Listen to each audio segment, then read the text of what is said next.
अस्सलाम वालेकुम स्टूडेंट्स। आज का टॉपिक है एज लॉन्ग एज। एक फ्रेज़ है, कहाँ इस्तेमाल होती है इसको देखेंगे। इसका मतलब है जब तक के आप किसी एक्शन में बात करते हैं। अच्छा, एक तो याद रखें ये कंजंक्शन के तौर पर भी इस्तेमाल होती है। इसका रूल ये है कि अगर इसके साथ फ्यूचर का फ़िक्रा आए भी तो वो प्रेजेंट हो जाएगा।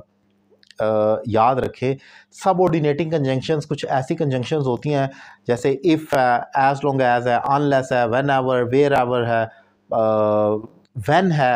इनके साथ फ्यूचर आए भी तो प्रेजेंट हो जाएगा, ये रूल है।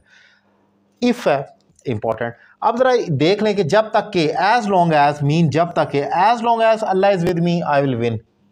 या मैं यूं कहूँ अगर जब तक अल्लाह मेरे साथ रहेगा मैं जीतूंगा, तब भी इसकी as long as Allah is with me. मैं ये नहीं कहूँ as long as Allah will be with me, will be नहीं हो सकता एज लॉन्ग एज के साथ। मैं ये कहूँगा as long as Allah is with me I will win.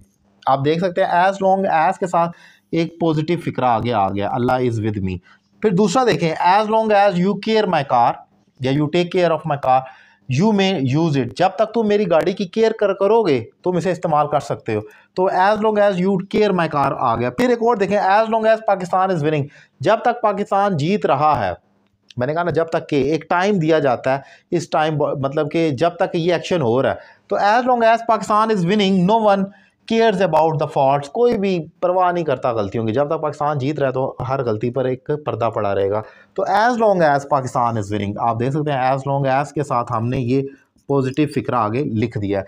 एक और एग्जांपल देखिए, as long as she is here. जब तक कि वो यहाँ है आई विल रिमेन अपसेट, मैं परेशान रहूंगा।